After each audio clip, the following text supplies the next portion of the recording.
옛날에 그 핸드폰이 없는 그런 시절이 있었죠.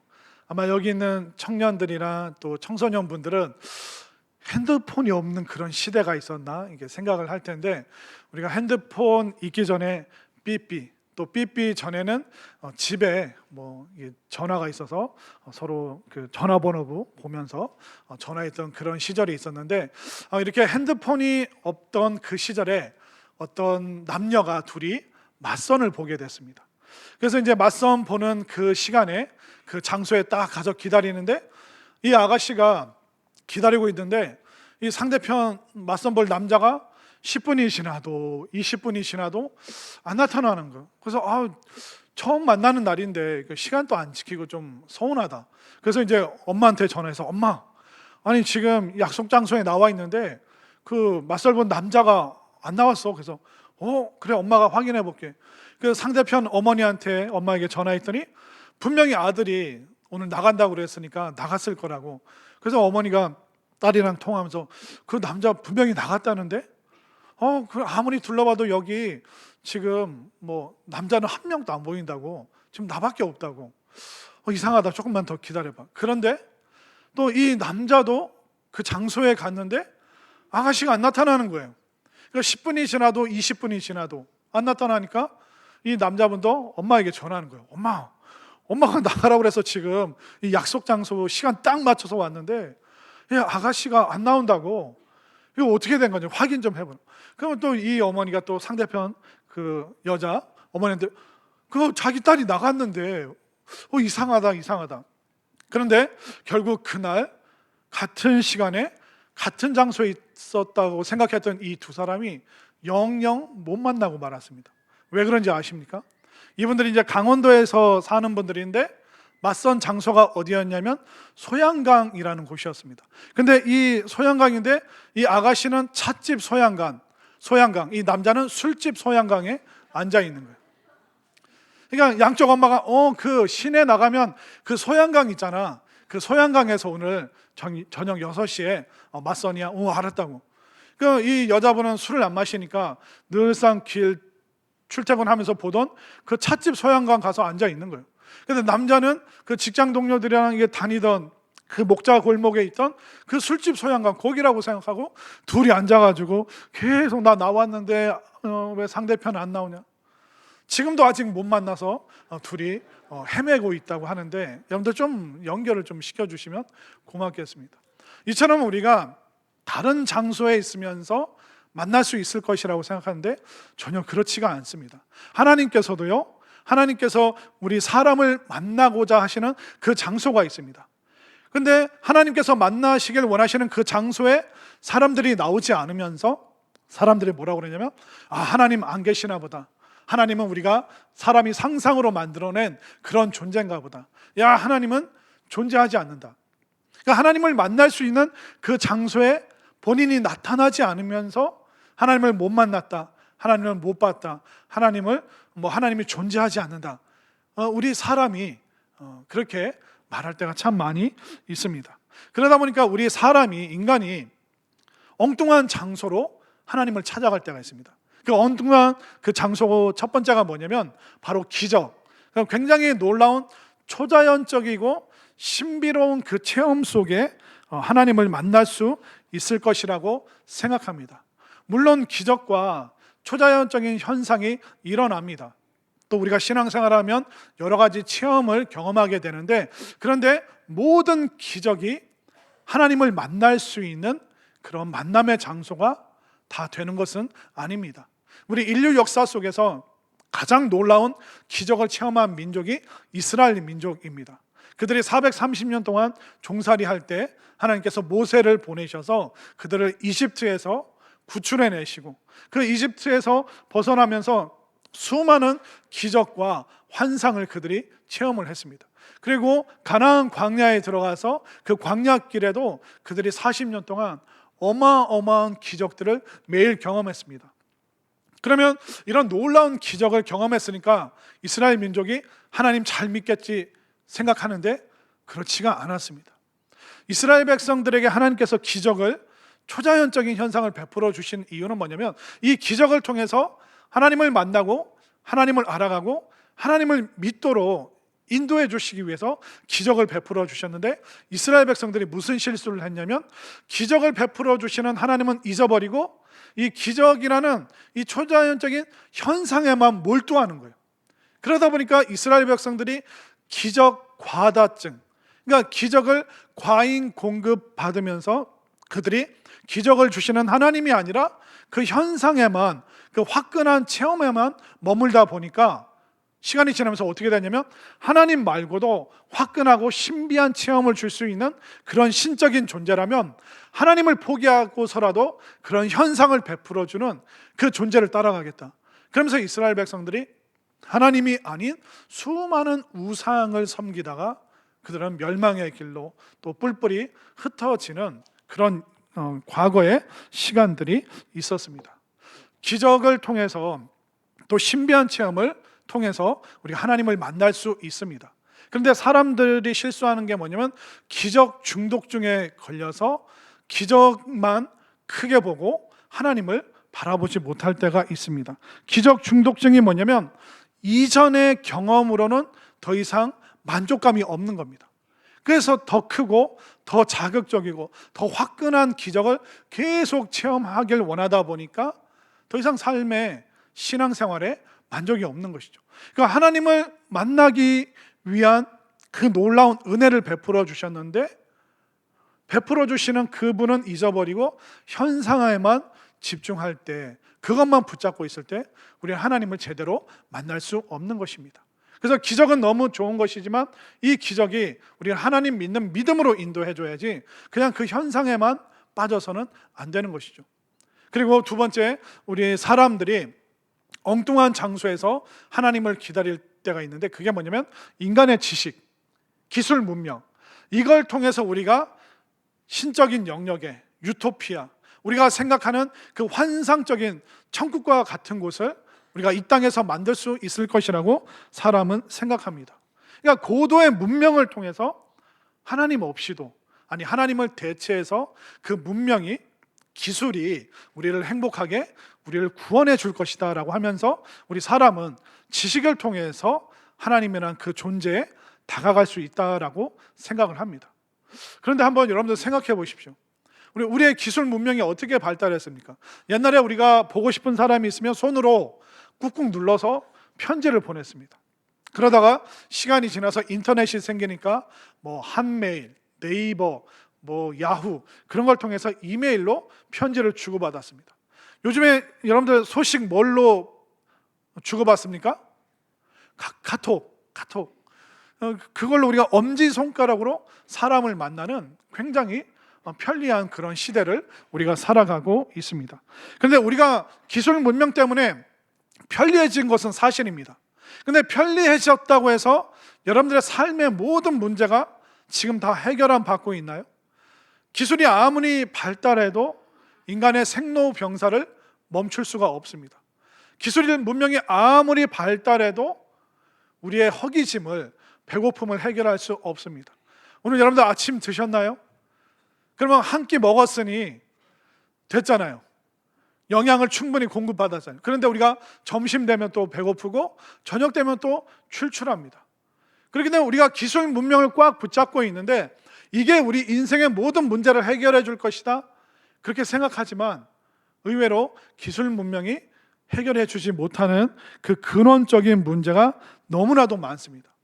그러니까 문명은 발달했지만 여전히 우리는 불안하고 공허하고 허전하고 뭔가 모르는 그 갈증이 우리 인생 가운데 계속 있는 것입니다. 그렇기 때문에 우리가 기술을 통해서 생존 수단은 꽉 붙잡고 있지만 정말 인생의 본질적인 문제, 근원적인 문제에 대해서는 이 기술 문명으로 도저히 우리가 해결함 받을 수가 없는 것입니다. 요즘에 그 파이어족이라는 그런 얘기 아시죠? 어디 이렇게 불 붙인다는 뜻이 아니라 그 패스트 리타이어먼 이렇게 해서 빨리 은퇴하고 싶은 그런 사람들이 오늘날 많아졌습니다. 그러다 보니까 그런 표현도 있더라고요. 직장인의 내면적 자기 퇴직. 이게 뭐냐면 직장 생활하는데 마음의 방향은 어디로 갑니까? 출근이 아니라 퇴직. 야, 언제 나는 좀 자유롭게 좀 편하게 살 수 있을까?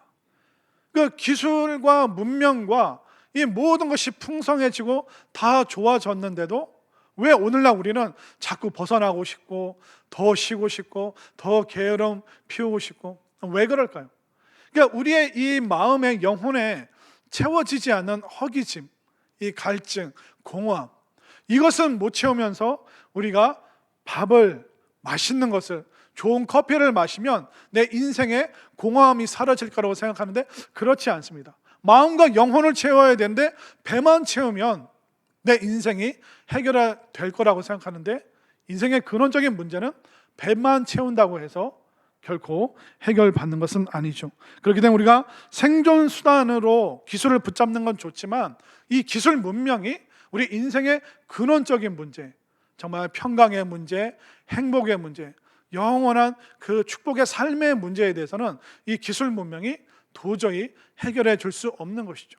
그렇기 때문에 하나님께서는 어떤 신비로운 기적이나 기술 문명, 그걸 통해서 우리가 하나님 만날 수 있다고 엉뚱하게 생각하는데 그 장소에서는 우리 하나님을 만날 수가 없습니다. 그럼 하나님을 만날 수 있는 장소가 어디일까요? 오늘 성경이 말해주고 있는데 하나님께서는 그 장소에서 우리를 기다리실 뿐만 아니라 우리를 위해서 놀라운 선물까지 준비하셨다고 성경이 알려주고 있습니다. 자, 여러분들 오늘 본문 8절 말씀을 한번 보시겠습니까?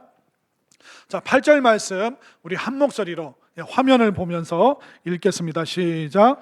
너희는 그 은혜에 의하여 믿음으로 말미암아 구원을 받았으니 이것은 너희에게서 난 것이 아니요 하나님의 선물이라. 아멘인가요?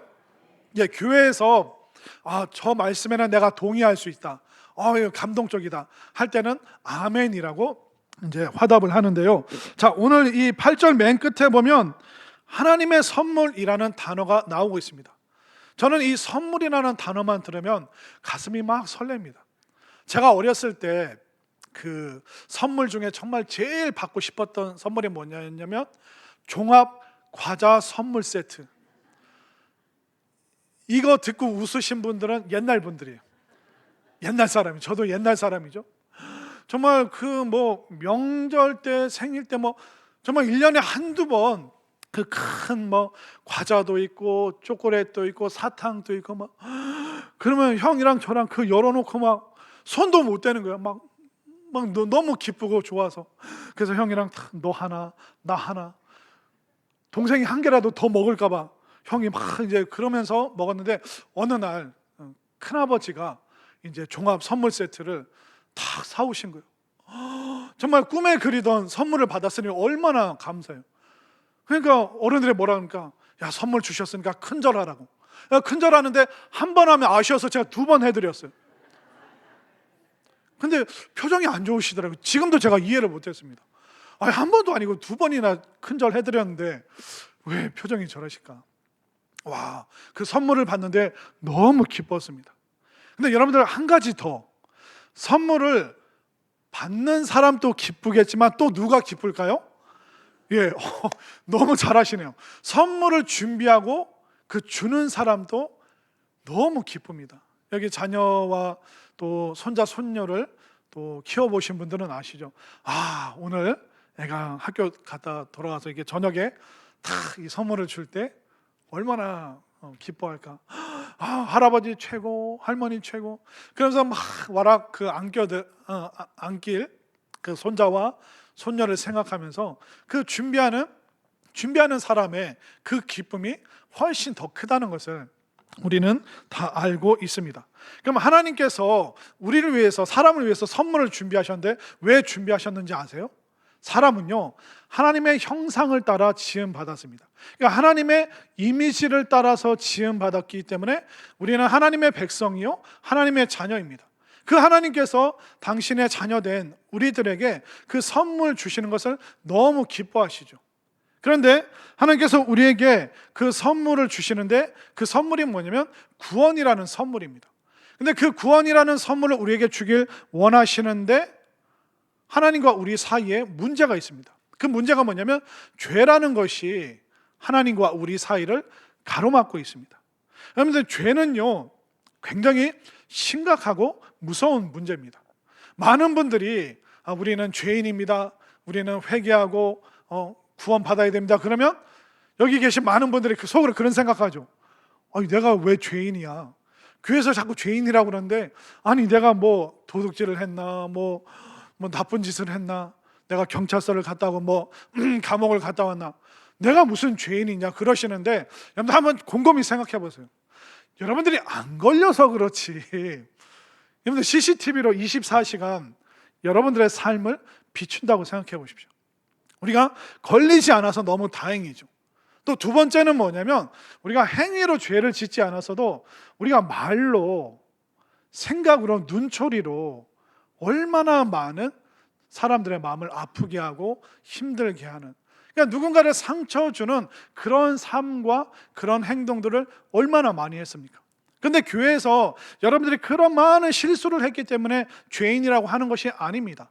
여러분들이 여러 잘못을 했기 때문에 죄인 되는 것이 아니라, 우리들 속에 죄를 짓고자 하는 그 본성, 우리가 아이들에게 거짓말 가르치지도 않았는데 거짓말을 서스럼 없이 아이들이 합니다. 배우지 않았어도 우리들 속에 좋지 않은 것이 있습니다. 이게 이 죄의 본성, 우리들 속에 다 있는 거예요. 그러다 보니까 이 죄라는 것이 하나님과 우리 사이를 가로막고 있습니다. 그러니까 이 죄로 인해서 우리가 하나님을 인식하지 못하고 하나님을 알아갈 수가 없는 거예요. 예를 들면, 여러분들 그 비가 막 오는 날 먹구름이 쫙 하늘에 껴 있잖아요. 그러니까 먹구름이 껴 있는 날은 태양이 안 보입니다. 그 동그란 태양이 안 보여요. 그러면 먹구름이 껴 있으니까 태양이 더 이상 존재하지 않는 겁니까? 아니죠. 먹구름이 껴서 내가 태양을 볼 수가 없는 거죠.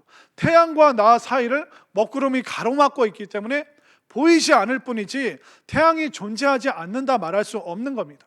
그렇기 때문에 우리가 왜 하나님이 없다라고 얘기하냐면, 하나님과 우리 사이에 이 죄라는 먹구름이 가득 껴있기 때문에 우리가 하나님을 인식하지 못하기 때문에, 그 한계에서 우리는 하나님이 없다라고 하는데, 하나님이 존재하시지 않는 것이 아니라 죄의 먹구름이 우리를 가로막고 있는 것이죠. 그래서 하나님께서는 우리에게 구원의 선물을 주시는데, 먼저 이 죄의 문제를 해결하길 원하십니다. 그럼 이 죄의 문제를 누가 해결해 주시죠? 교회에서는 예수님이 우리 대신 십자가 지시고 우리의 죄를 다 사해 주셨다, 그렇게 말을 합니다. 그럼 또 누군가는 속으로 반문을 하겠죠. 아니, 왜 꼭 예수님만 믿어야지 구원을 받는가? 부처님도 있고 공자님도 있고 저 이슬람에는 무슨 마호메도 있다고 하는데, 뛰어난 성인들이 많이 있는데 기독교도 그냥 종교 중에 하나 아닌가라고 생각하시는데, 여러분들 다른 종교를 한번 생각해 보십시오. 기독교를 제외한, 그러니까 예수님을 믿는 이 종교를 제외한 모든 종교는요, 그 종교 창시자의 무덤을 숭배한다는 거 여러분들 아시죠? 중국에도 가면 공자의 묘가, 공림이라고 해서 공자의 묘가 으리으리하게 있습니다. 거기 가서 그들이 공자를 믿는 사람이 제사를 지냅니다. 그리고 이제 불교는 어떨까요? 그 부처님이 돌아가시고 나서 부처님의 뼈를 한 12,000개인가, 정확히는 모르겠습니다. 그래서 어떤 왕이 부처님의 뼈를 탑에 보관해서 12,000개를 흩어놓으면 그 부처님의 뼈가 인도를 지켜줄 거다 해서, 그 불교에서 왜 자꾸 탑을 쌓냐면 그 탑 안에 부처님의 뼈가 있기 때문에 그 탑 앞에 자꾸 절을 하는 거예요. 그러니까 불교도 죽은 자의 무덤을 숭배하는 거예요. 또 이슬람은 어떻습니까? 마호메, 메카에서 메디나에서 죽은 그 마호메의 무덤에 가서 그들이 또 이렇게 막 절을 합니다. 그런데 혹시 여러분들 예수님의 무덤에 가서 예배한다, 그런 얘기 들어보신 적 있으세요? 이스라엘에서 예수님께서 십자가에서 죽으셨습니다. 분명히 무덤에 장사 지낸 바 되었습니다. 그러나 3일 만에 부활 승천하셨기 때문에 예수님의 무덤이 존재할 수 없는 거예요.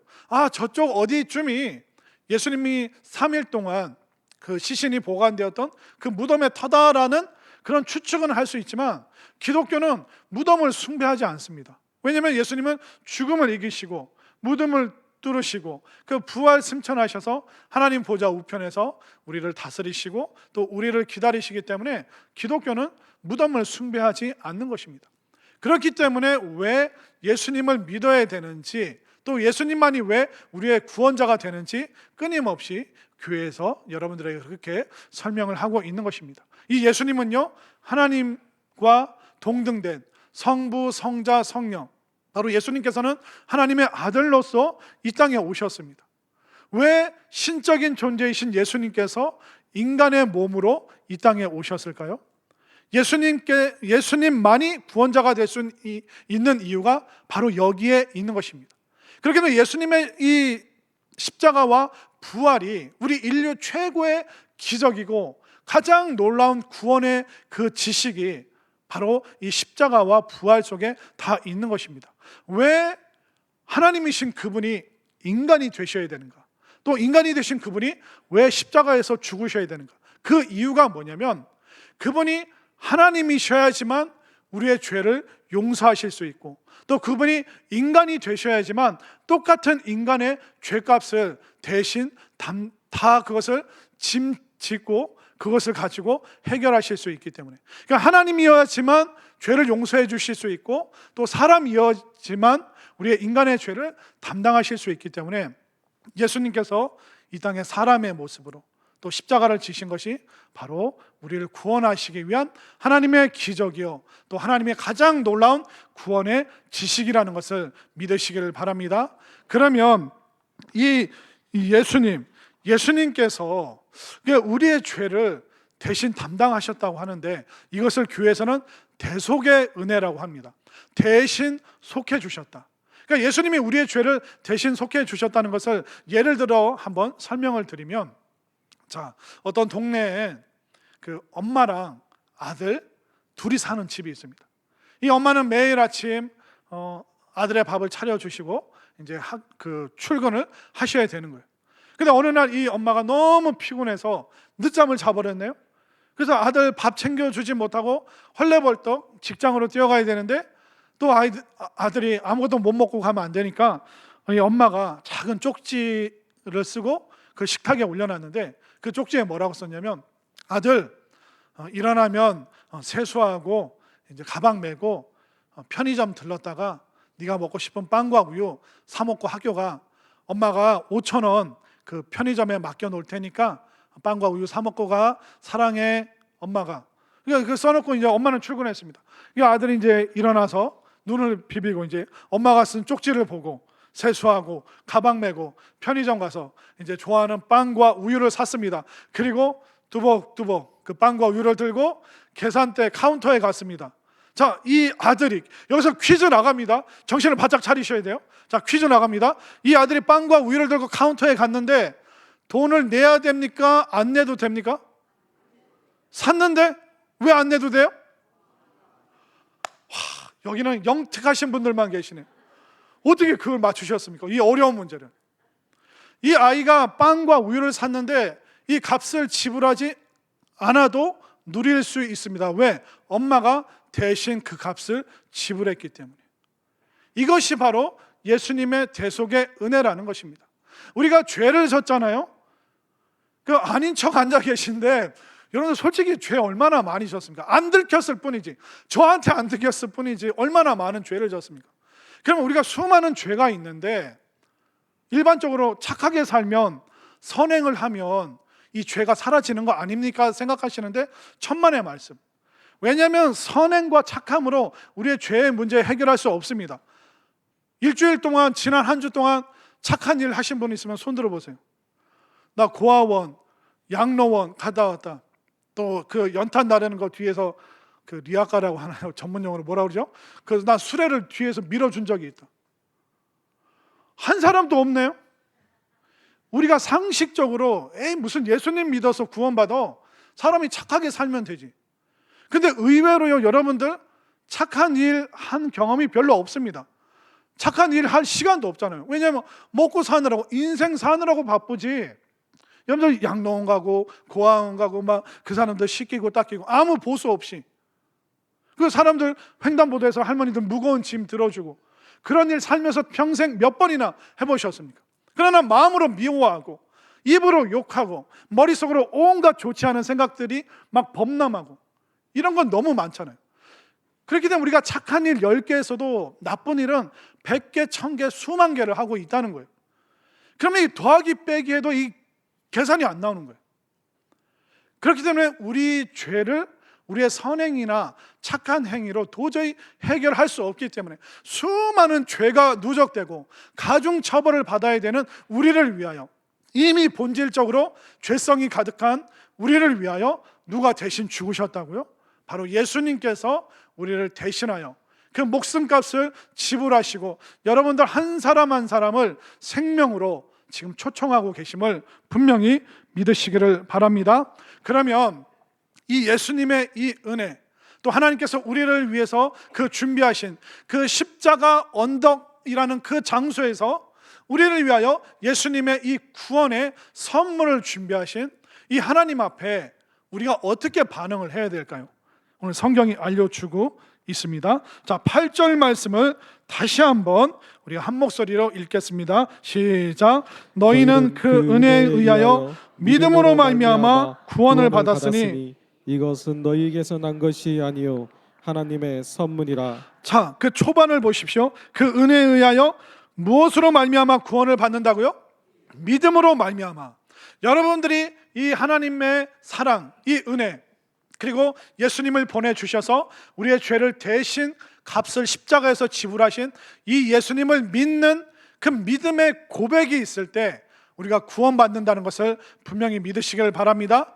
우리가 다른 이상한 장소에 가고 신비한 체험을 하고 막 기술 문명 지식을 발달시키고, 그것이 아니라 성경은 굉장히 심플하게 단호하게 말합니다. 믿음으로 말미암아 구원받는다.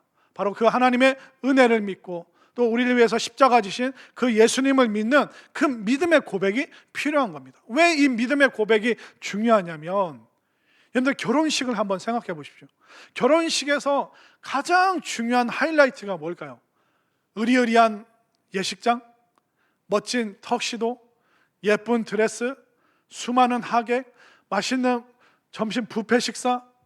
여러분들 그 결혼식에서 가장 중요한 순서가 뭔지 아세요? 바로 신랑 신부의 그 사랑의 고백, 이것이 있어야 됩니다. 만약 주례하시는 분이 신랑한테 신랑은 아내 되실 누구누구를 사랑하십니까? 근데 신랑이 대답을 안 해요. 머리를 극적극적 하면서 저기 그 목사님, 사랑은 움직이는 거 아니에요? 그렇게 하면 하면서 다시 묻습니다. 신랑 신부를 사랑하십니까? 좀 난리가 나죠. 그러면 그만 웅성웅성 거리는 거죠. 그런데 그 결혼식에서 가장 중요한 순간이 뭡니까? 네, 나는 신부를 아내로 맞아들이겠습니다. 네, 신부를 사랑합니다. 신부도 똑같은 고백을 해야 되는 거예요. 네, 이 사람을 남편으로 받아들입니다. 네, 사랑합니다. 이 사랑의 고백이 가장 중요한 결혼식의 하이라이트라는 것입니다. 우리의 믿음과 구원도 마찬가지입니다. 결혼식장에서 우리가 고백하는 것은 굉장히 짧은 순간이죠. 그러나 그 사랑의 그 짧은 그 고백이 살아가는 동안 영원한 것이죠. 또 우리가 이 시간 예수님을 구세주로 믿고 고백할 때 우리의 잠시의 고백이지만 그 고백은 영원한 효력을 지니게 되는 것입니다. 한번 이 시간 저를 따라서 여러분들 한번 입을 열어서 여러분들 스스로의 입술로 여러분들의 마음으로 저를 따라서 한번 고백하셨으면 좋겠습니다. 한번 따라 하시겠습니다. 하나님, 감사합니다. 하나님, 저를 말씀의 자리로 인도해 주셔서 감사합니다. 예수님을 보내셔서 나의 죄를 사해 주시고 나를 위하여 모든 것을 주심을 감사드립니다. 이제 예수님을 나의 구세주로, 나의 주인으로 모셔드립니다. 나를 구원하여 주옵소서. 감사드리며 예수님의 이름으로 기도합니다. 아멘. 아멘인가요? 예, 이겁니다. 우리가 결혼식장에서 고백할 때 하늘에서 금가루가 떨어지고 막 천사들이 나파 부르는 게 아닙니다. 그러나 가장 중요한 그 사랑의 고백을 통하여 영원한 효력이 있는 것처럼 지금 여러분들이 예수님을 입술로 따라하는 그 고백, 그 믿음의 고백, 여러분들 스스로 그것을 행하셨기 때문에 그 믿음의 고백은 영원한 구원의 효력이 있다는 것을 믿으시길 바랍니다. 여러분들이 나중에 이 세상 떠나서 천국 문 앞에 이르면 주님이 기다리고 계실 거예요. 근데 아마 그 앞에 서면 우리가 굉장히 부끄럽지 않을까요? 부족했고 연약했고 열심히 잘 살지 못했고 실수투성이의 그 삶을 가지고 예수님 앞에 가는 거예요. 예수님, 저 너무 부끄러워요. 저 같은 사람이 천국에 들어갈 수 있을까요? 그럼 예수님이 뭐라고 그러실까요? 빙긋 웃으시면서 너 2023년 11월 19일 날 오전 11시에서 12시 사이에 너 나 사랑한다고, 너 나 받아들인다고, 내가 너 죄 사한 거 믿는다고 고백했잖아. 나 그거 아직도 기억하고 있어. 여러분들 이 사랑의 예수님을 기억하시고 또 기대하시기를 바랍니다. 정말 오늘 정말 처음 교회 오신 분들도 있고 오랜만에 또 교회 오신 분들도 계신데 정말 여러분들 삶 가운데 이 입술의 고백처럼 정말 그 구원의 그 효력이 영원하다는 것을 다시 한번 확실하게 믿으시기를 바랍니다. 자, 그러면 하나님께서 우리를 구원해 주셨는데 그 십자가 언덕이라는 그 장소에서 우리를 구원하시는데 이걸로 끝나는 게 아니에요. 하나님께서 우리를 위해서 구원의 보물 창고도 또 준비를 해 놓으셨습니다. 한번 볼까요? 자, 10절 말씀을 우리 함께 읽겠습니다. 시작. 우리는 그가 만드신 바라 그리스도 예수 안에서 선한 일을 위하여 지으심을 받은 자니 이 일은 하나님이 전에 예비하사 우리로 그 가운데서 행하게 하려 하심이니라. 자, 10절 맨 끝에 보면 우리로 그 가운데서 행하게 하려 하심이라. 그 가운데가 뭐냐면 구원이라는 것입니다. 그 하나님의 놀라운 은혜의 그 구원 안에서 우리가 행하도록 하나님께서 인도하신다는 거예요. 근데 구원 안에서 무엇을 행하느냐? 이 행한다는 이 원어의 뜻이 뭐냐면 바로 그 광산에서 채취할 수 있는 것을 캐내는 행동을 바로 말하고 있습니다. 그러니까 하나님께서 여러분들을 구원으로 초청하셨어요. 근데 이것으로 끝나는 것이 아니라 이 세상 살아가면서 하나님이 예비하신 그 구원의 보물창고, 그 구원의 광산에서 여러분들 끊임없이 하나님이 예비하신 그 보화를 캐내갈 수 있도록 그렇게 우리를 인도하신다라고 말하고 있습니다. 그렇기 때문에 어떤 분들은 이 세상 살아가면서 신앙생활하면서 순종하는 가운데 열심으로 말씀과 기도라는 그 축복의 도구로 끊임없이 금과 은과 다이아몬드 너무나도 풍성한 보화를 캐내가는 사람들도 있습니다. 근데 어떤 분들은 구원의 그 보물 창고에 탁 들어왔습니다. 근데 입구에서 그냥 움직이질 않는 거예요. 구원의 광산에 들어왔는데 그냥 입구에서만 헤매고 더 놀라운 그 깊은 곳으로, 은혜의 깊은 곳으로 오지 않고 그냥 그 입구에서만 이리저리 맴돌다가 시간을 다 보내버립니다. 그러면 하나님의 그 놀라운 구원의 광산, 구원의 보물창고에서 아무것도 거둘 게 없고 허무하고 답답하고 나는 사는 의미가 뭔가 도무지 발견할 수가 없는 것입니다. 그렇기 때문에 저는 여러분들이 오늘 구원의 고백을 하였는데 이제 구원의 광산, 보물창고에 딱 발을 디디셨으니 이제 여러분들의 말씀과 기도와 예배를 통하여 그 순종을 통하여 하나님이 준비하신 여러분들 인생을 위한 정말 놀라운 금은 보화, 그 보물창고를 그 광산에서 정말 많은 것을 여러분들이 얻어서 누릴 뿐만 아니라 나눌 수 있는 여러분들이 되셨으면 좋겠습니다. 그러면 이것을 위해서 어떻게 해야 될까요? 저는 여러분들을 앞으로 이 예배 자리에서 더 자주 만났으면 좋겠습니다. 그럼 보통 교회 다니면 아멘 하는데 아멘을 잘 못하셔. 제가 이렇게 한 번 더 하면 꼭 아멘이라고 좀 해주세요. 자, 다시 할게요. 저는 여러분들을 앞으로 교회에서 또 예배 자리에서 더 자주 볼 수 있게 되기를 바랍니다. 예, 왜 그러냐면 왜 여러분들을 초청한 분들 있잖아요. 여러분들 협박하기도 하고 달래기도 하고 먹을 것도 사주고 막 이게 막 온갖 방법으로 여러분들을 인도한 이유가 있습니다. 왜 그러냐면 제가 설명을 드릴게요. 제가 사실 목요일 날 미용실 갔다 왔어요.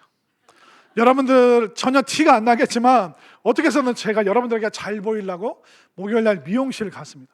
그러니까 미용실에서 해주시는 분에게 이게 지지고 보고 이렇게 막 해주시니까 제가 집에 와서 딱 보니까 제 모습이 너무 멋있는 거예요. 그래서 제가 거울 보면서 그래, 이런 사람이 드라마에도 나오고 탤런트 하는 거지. 진짜 그런 마음이 확 생기더라고요. 그러니까 목요일 날 너무 행복했습니다. 제 모습을 보면서. 근데 하룻밤 자고 금요일 날 일어났는데 제 머리가 어떻게 됐을까요? 여기가 이게 다 눌려 있는 거예요. 마치 다리미로 아니면 축축한 걸로 뭐 이렇게. 그래서 제가 다시 거울 보면서 그래, 드라마나 무슨 드라마냐, 그러니까 집에서 넷플릭스로 드라마나 봐야겠다. 여러분들 그 관리를 받는 그날은 어떻습니까? 너무 멋있잖아요. 그런데 그냥 지내면 여기 눌리고 그 다음날도 관리 안 하면 여기 눌리고 저기 눌리고 소가 핥은 것 같고 막 이렇게 막 온 사방으로 그냥 막 소용돌이 치고 있고. 우리의 머리도 관리를 받으면 아름다워지잖아요. 우리의 마음과 영혼도 마찬가지예요. 우리가 그냥 세상에 휩쓸려서 살잖아요. 그냥 우리의 마음과 영혼이 여기저기 눌려서 떡진 채로 내 마음이 이런 상황인지도 모르고 우리는 정신없이 살아가는 겁니다. 그러나 우리가 교회 오고 예배드리고 말씀 들으면 여러분들의 마음이 다시 정돈되고 또 여러분들의 삶이 다시 아름답게 선순환 된다는 것을 믿으시기를 바랍니다. 그뿐만 아니라 우리 교회는요, 영혼의 목욕탕입니다. 여러분들 적어도 1년에 2번은 여러분들 목욕하시죠? 2번도 안 하세요? 아니 설날이랑 추석 때는 적어도 하셔야죠. 근데 우리가 목욕을 자주 하면 어떻습니까? 깨끗하게 유지가 되는 거예요. 그러니까 교회는 영혼의 목욕탕이에요. 사실 우리가 세상 살다 보면 몰래 짓는 죄들이 있습니다. 우리의 어두운 부분이 있는 거예요. 그럼 자꾸 거기에 때가 끼는 겁니다. 우리의 마음과 영혼에 때가 끼는데 우리가 일주일에 한 번 하나님 앞에 나와서 예배드리고 말씀 듣고 기도하는 중에 우리 마음에 영혼에 있는 어두움과 모든 때들이, 더러운 것들이 다 씻김 받는 이 영혼의 목욕을 통하여 여러분들이 늘 깨끗함으로 정결함으로 또 거룩하게 살아갈 수 있게 되기를 소망합니다. 결국 중요한 게 뭘까요? 하나님이 우리를 위해서 선물을 준비하셨구나. 이 선물은 구원인데 이 죄의 문제가 해결이 안 되면 구원을 못 받는구나. 근데 선행을 한 적도 없고 앞으로 할 기회도 없고 할 시간도 없고, 그럼 나는 선행으로 구원을 못 받는구나. 타종교는 그냥 무덤에 가서 죽은 자를 숭배하는 거구나. 그런데 기독교는 예수님은 살아계시는 분이구나. 그럼 내가 이분을 믿음으로 말미암아 구원받는구나. 근데 구원으로 끝나는 것이 아니라 이 땅에 준비하신 하나님의 보물창고, 그 구원의 아름다운 광산에서 내가 예배함으로 말씀과 기도를 통해서 내가 이 풍성한 보물을 내가 받고 누릴 뿐만 아니라 많은 사람들과 나누는 그 삶을 살아가리라. 내가 구원의 삶을 살아가리라. 그렇게 결단하고 또 소망하고 고백하는 여러분 모두가 정말 풍성한 인생이 될 수 있기를 간절히 소망합니다.